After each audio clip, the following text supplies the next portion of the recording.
Hello everyone. सो आज मैं आई हूँ अपनी 10 मिनट की वीडियो बनाने के लिए, जो कि मैंने डिसाइड किया था लास्ट टाइम कि कुछ भी हो जाए मैं 10 मिनट की वीडियो रिकॉर्ड करूँगी, फिर चाहे उसमें मुझे खाली कैमरा लेके बैठना पड़े। बट आज मेरे पास दिमाग में कुछ चीज़ें हैं जिनके ऊपर मैं बात करना चाहूँगी। जैसे कि कल संडे था, कल मेरा एक एग्ज़ाम था, तो उस एग्ज़ाम का सेंटर मेरा देहरादून पड़ा और मैं देहरादून गई कल। और वो जगह मुझे शुरू से ही काफ़ी पसंद है, जब से मैंने इसके बारे में जाना है। हालांकि 2018 के आसपास, 18 या 17 में शायद, मैं देहरादून घूमने भी गई थी, जहाँ पे हमने FRI देखा था, टपकेश्वर मंदिर देखा था, सहस्त्रधारा है वो देखा था, और एक जगह और थी जिसका मुझे नाम याद नहीं है। तो हुआ क्या कि कल मैं जैसे गई, मैंने जैसे धीरे धीरे आप उत्तराखंड में घुसते हो, जैसे कि जाते हो, तो वहाँ की वाइब भी अलग होती है। वैसे तो रुड़की में मेरी बुआ जी भी रहती हैं, और वहाँ पे 2-3 बुआ रहती है मेरी, एक नहीं 2-3 बुआ रहती हैं। तो रुड़की तो हमारा आना जाना रहता है। लेकिन उसके बाद आप हरिद्वार चले जाओ, ऋषिकेश चले जाओ, ठीक है, फिर देहरादून। रुड़की और देहरादून का एक अलग रास्ता होता है, हरिद्वार ऋषिकेश का अलग होता है। ऋषिकेश में एक बार गई थी रिवर राफ्टिंग के लिए, तब मैं अपने छोटे भाइयों को अपने साथ ले गई थी, जो कि सब के सब 18 से लेस थे, मतलब 18 साल की उम्र से कम थे, और मैं ही थी बस एक जो मैं उनको लेकर गई थी। पता नहीं कैसे मेरे अंदर इतनी हिम्मत आ गई थी, या कैसे मैं इतनी एक्सट्रोवर्ट हो गई थी कि मतलब मैं अपने छोटे भाइयों को अपने ही बलबूते पे लेके जा रही हूँ और उनको घुमा के river rafting, proper river rafting करा के लेकर आ रही हूँ। तो मतलब बहुत ही ज़्यादा बड़ा अच्छा एक्सपीरियंस था, वो भी ऐसा नहीं था, अच्छा लगा था। हमने सिर्फ रिवर राफ्टिंग ही की और खाना वाना खाया थोड़ा सा, और फिर हम वापस आ गए थे। एक दिन का ट्रिप था, मॉर्निंग में गए थे, शाम को वापस आ गए थे, 10 बजे के आसपास घर आ गए थे हम, मतलब। तो बहुत अच्छा एक्सपीरियंस था वो। और बाकी हरिद्वार तो ये है कि जाते रहते हैं, है ना, कभी भी लगा घर वालों को भी, मम्मी पापा कभी भी बाइक पे भी चले जाते हैं, ऐसे ही दिन के दिन, सुबह जाते हैं शाम तक वापस आ जाते हैं। और ऋषिकेश में मेरे ताऊ जी भी रहते हैं एक, और इधर रुड़की में मेरी बुआ जी, मैंने बताया ही है। देहरादून में कोई है नहीं हमारा रिलेटिव। लेकिन देहरादून की बात जो मैं बताने जा रही हूँ वो कुछ ऐसा है कि जैसे ही मैं देहरादून में घुसती हूँ, मतलब जैसे ही वो एरिया आने लगता है ना, जहाँ से आपको पहाड़ दिखने लगते हैं, बड़े बड़े पेड़ दिखने लगते हैं, ठीक है, वो जो चीज़ है, वो जो फीलिंग है, वो जो वाइब है, वो मेरे को इतनी ज़्यादा पसंद है ना, बहुत ज़्यादा। और जब से मैंने ज्योग्राफी पढ़ी है, फिज़िकल ज्योग्राफी जब से मैंने पढ़ना शुरू किया था, जिसमें जियोमॉर्फोलॉजी था आपका, ओशनोलॉजी था, और आपका एटमॉस्फेयर के लिए मैं हमेशा भूल जाती हूँ उसको क्या कहते हैं इंग्लिश में, जिसमें एटमॉस्फेयर, बायोस्फेयर, इन सब के के बारे में बताया जाता है आपको, क्या कहते हैं, कुछ तो कहते हैं, मतलब मेरे को हमेशा दिमाग से ना मेरी वो चीज़ निकल जाती है। जैसे जियोमॉर्फोलॉजी होती है, ओशनोलॉजी होती है, ऐसे ही कुछ कहते हैं उसको भी। चलो खैर कोई बात नहीं। तो जब मैंने उसके बारे में पढ़ा था ना ज्योग्राफी में, तब मैं UPSC की तैयारी कर रही थी अपनी।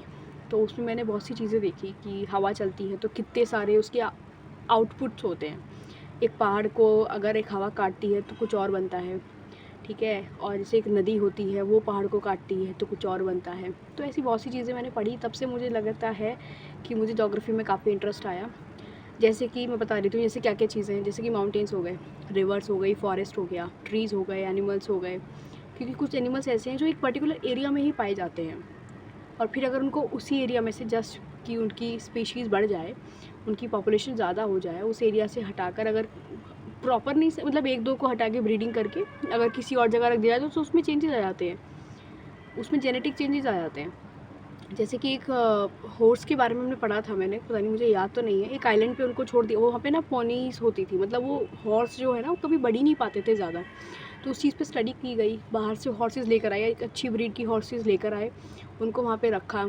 लेकिन देखा गया, पाया गया रिजल्ट में कि वो जो अच्छे हॉर्सेस आए भी थे ना, वो भी पोनीस की तरह होने लगे, छोटे छोटे हॉर्सेस की तरह बनने लगे।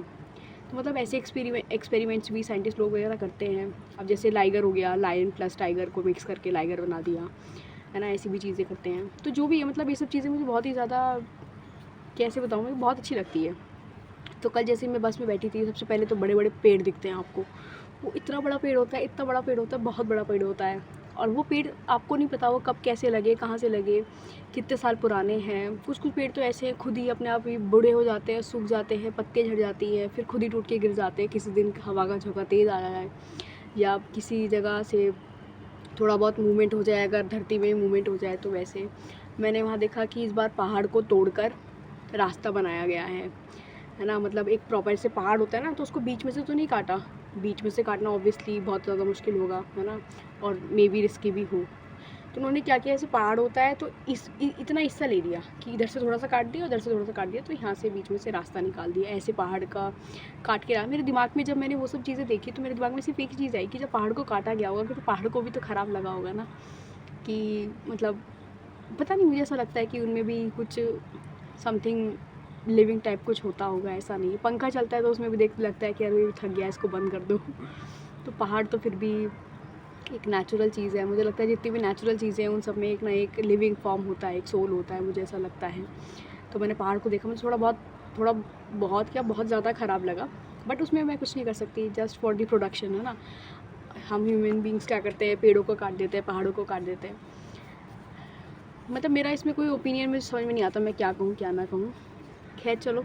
और वहाँ पे इतने सारे बड़े बड़े पेड़ थे, इतने मतलब पेड़ों के ऊपर से भी जाले ऐसे निकल रहे हैं, पेड़ के ऊपर मतलब एक क्या कहते हैं उसे, बेल, पेड़ के ऊपर बेल चढ़ रही है, वैसी चीज़ें हैं वहाँ पे। फिर एक पेड़ मैं एक लास्ट टाइम एग्ज़ाम देहरादून में एग्ज़ाम देने गई थी ना, तो वहाँ पे ना एक आर्मी का एरिया होता है ना, जैसे वहाँ पे मेरा सेंटर लगा था, आर्मी कैंटोनमेंट होता है जैसे, तो आर्मी का स्कूल था वो।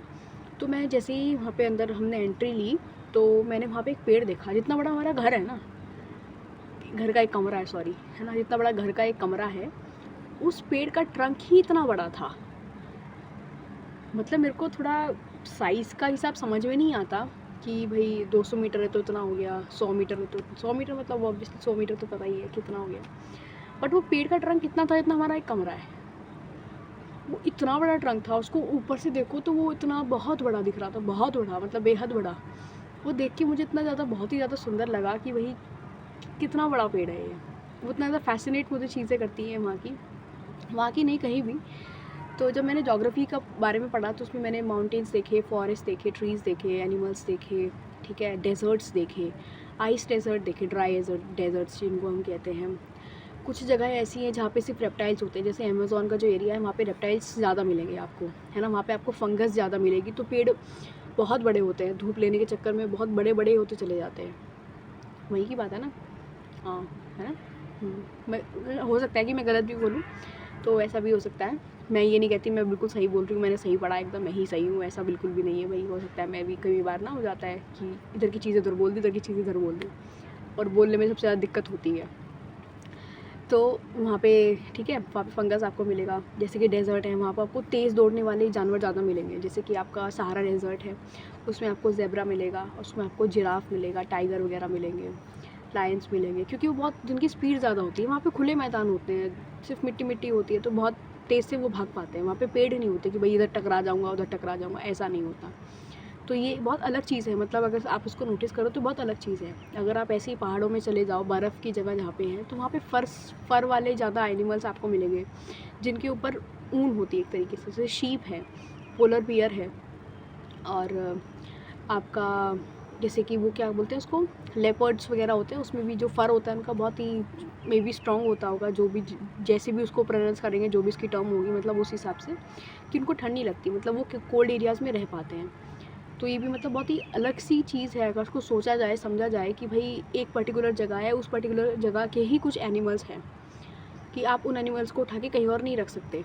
आप डेज़र्ट के एनिमल्स को उठा के इसमें अमेज़न में नहीं रख सकते, क्योंकि वो चल ही नहीं पाएंगे, वहाँ पे जी ही नहीं पाएंगे, वो इतना कीचड़ होता है, वहाँ पे भाग ही नहीं पाएंगे, वो उनको भागना भी होगा, या तो खुद प्रे बन जाएंगे या फिर उनको प्रे नहीं मिलेगा। ऐसा मतलब ये सब चीज़ें मतलब सोच, मतलब बहुत ही ज़्यादा मेरे को वो करती है। फिर जैसे कि पहाड़ के बारे में हमने पढ़ा कि एक पहाड़ इतना बड़ा है, बहुत ही बड़ा है।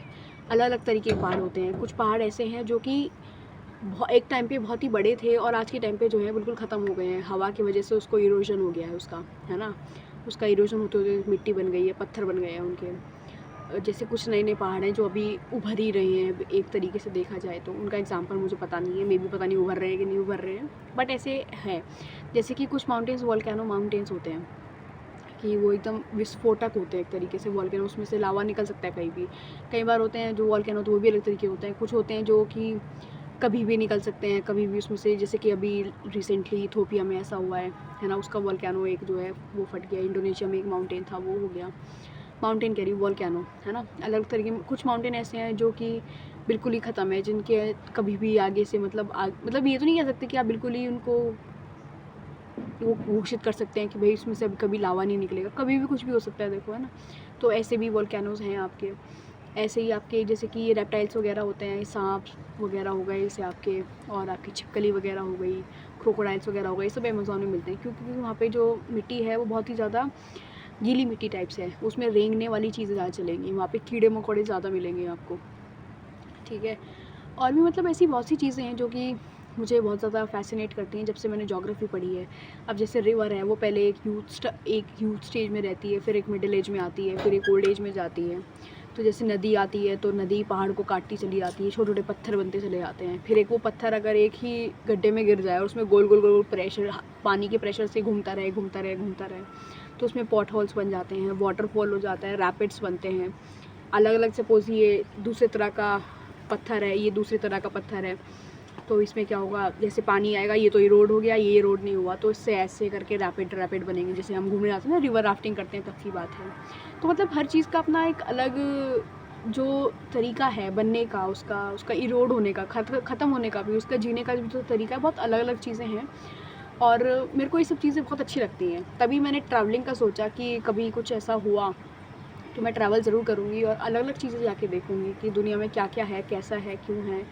सिर्फ नेचुरल चीज़ें नहीं, मैन मेड चीज़ें भी, जैसे कि आज की डेट में आपको महल वगैरह होते हैं ना, पुराने जो महल बने हुए हैं वो जाके देखना है, मंदिर बने हुए हैं, मतलब एक पूरे, जैसे कैलाश टेम्पल है हमारे साउथ इंडिया में, वो पूरा का पूरा मंदिर एक पहाड़ के ऊपर से बनाया गया है। जैसे कि एक पहाड़ था आपका, उसको ऊपर से धीरे धीरे धीरे करके तोड़ा गया है, फिर अंदर से तराशी की गई है कि वो एक मंदिर बन जाए, कैलाश मंदिर, शिव जी का मंदिर कहते हैं उसको। और वैसे ही उसका रेप्लिका भी बनाया गया है कि एक राजा की रानी को पसंद आ गया था कि मुझे भी ऐसा ही मंदिर चाहिए, तो राजा ने फिर अपने शहर में भी वो मंदिर जाके बनवाया। दो हैं कैलाश मंदिर, तो ऐसा है। और जैसे कि मंदिर हो गए, फिर कुछ चीज़ें ऐसी हैं जैसे कि कॉस्ट्यूम्स हो गई, जो राजा होते हैं ना, उनकी अलग ही कॉस्ट्यूम होती है। जैसे कि हमारे पास जो अभी मैंने जितना पढ़ा है, मतलब एक वो राजा था नहीं हमारा, क्या नाम है उनका, जो बाहर की देश से आए थे लेकिन खुद को फिर कृष्ण जी के उसमें उन्होंने ढाल लिया था, क्या बोलते हैं, कनिष्क राजा। उनकी जो ड्रेस थी, आप उनको देखोगे ना, उनको देखने में लगता है कि उनकी हाइट छोटी है, शायद मे भी छोटी लगती है, फिर उनकी मूर्ति छोटी बनाई गई है, लेकिन उनके कपड़े, उनके जूते हैं, उनका शायद एक हाथ, उस मूर्ति में उनका एक हाथ नहीं है शायद, बाकी वो तलवार में लेकर ऐसे खड़े हैं। तो मतलब बहुत सी अच्छी चीज़ें हैं ये, जैसे कि ब्रिटिश लोग हमारे यहाँ से बहुत सी चीज़ें उठा के ले गए हैं, तो उनको भी जाके देखना है कि ऐसा क्या था, वो देखना है। एक ही कहते हैं कि हमारे साउथ में एक टिप्पू सुल्तान जी थे, उनका भी तलवार वगैरह या कुछ ऐसा रखा हुआ है अभी भी, मतलब जो वो इस्तेमाल करते थे। और ऐसी मतलब जैसे हमारे मैन्यूस्क्रिप्ट्स है वगैरह हैं, वैदिक जो चीज़ें जिस पे लिखी गई थी, वो जाके मुझे देखना है कि क्या है। और हमारा यहाँ पे इधर गिरनार पत्थर है, कौन सा पत्थर है, इधर गुजरात में एक पत्थर है जिसके ऊपर अशोक ने शायद, और फिर समुद्रगुप्त ने भी शायद, और फिर और भी राजाओं ने भी बहुत कुछ लिखवाया गया है कि हाँ मैं भी था यहाँ पर। और मैंने भी सुदर्शन लेक है, तो उसके ऊपर मैंने भी काम करवाया है। मतलब वो लेक इतना पुराना लेक था कि वो बहुत सदियों तक चला, उसके बाद भी 500-600 पता नहीं कितने, मतलब बहुत साल से चला, कि अगर आप देखा जाए तो अशोक मौर्यन पीरियड से लेके गुप्ता पीरियड तक तो वो था ही था। तो यानी वो बीच में वीडियो कट गया था, स्टोरेज ख़त्म हो गया था, तो मुझे पुरानी वाली वीडियो डिलीट करनी पड़ी, फिर अभी चलेगी। तो ये मतलब ऐसी बहुत सी चीज़ें हैं जो मुझे बहुत ही अच्छी लगती हैं, और मैं इन सबको देखना चाहती हूँ, घूमना चाहती हूँ, जानना चाहती हूँ है क्या। मतलब जब भी मौका मिलेगा, जैसे भी मिलेगा वैसे, ऐसा नहीं कि बिल्कुल ही हार्ड एंड फास्ट रूल है कि जाना ही है, नहीं ऐसा नहीं है, बिल्कुल नहीं है। मुझे अपनी हेल्थ भी देखनी है, अपने पास जितना पैसा है उसके अकॉर्डिंगली काम करना है, घर के लिए भी जो भी चीज़ें मैं कर पाऊँ वो करूँ, उसके बाद ही मैं कुछ सोच पाऊँगी ये सब के लिए। लेकिन मेरा प्लान है कि मैं ट्रैवल करूँ, अलग अलग कंट्रीज़ में जाऊँ, उनकी अलग अलग हिस्ट्री होती है। जैसे कि हमारे इंडिया की अपनी अलग हिस्ट्री है कि कहते हैं आर्यंस आए थे, और उसके बाद आपके धीरे धीरे फिर आपका वैदिक एज आया, फिर मौर्यन एज आया, और साइड बाय साइड बुद्धिज़्म और जैनिज़्म भी चल रहा था। फिर एक बीच में ब्लैक फेज़ आया जिसको कहते हैं, जिसमें आपके शुंग डायनेस्टी वगैरह आई थी, और धीरे धीरे गुप्ता का उठा, मतलब सातवां से डायनेस्टी आई, फिर इधर साउथ इंडिया में फिर वाकाटा का डायनेस्टी थी, और चोला एम्पायर था, जिसके ऊपर मूवी भी बनी थी, वो पोनिन सेल्वन मूवी बनी है, वो वाली मूवी। तो मतलब ये सब चीज़ें मुझे, ऐसे अपनी हमारी इंडिया की हिस्ट्री है, ऐसे अलग अलग देशों की अलग हिस्ट्री है, जैसे ग्रीस की अपनी अलग होगी आपकी, और इधर से ब्रिटिश की अलग हिस्ट्री है, इधर से फ्रांस की अलग है, जर्मनी की अलग है, अमेरिका की अलग है कि वहाँ से लोग आए थे फिर उन्होंने कब्ज़ा कर लिया, जो भी है। मतलब नेटिव इंडियंस जो रहते, इंडियंस कह रही सॉरी, नेटिव अमेरिकन्स भी तो रहते थे, वो हमारे जैसे ही थे कहते हैं ऐसा। और अलग अलग तरीके की स्पीशीज़ थी, जैसे निएंडरथल थे, और एक क्या कहते हैं सेपियंस एंड सेपियंस हैं।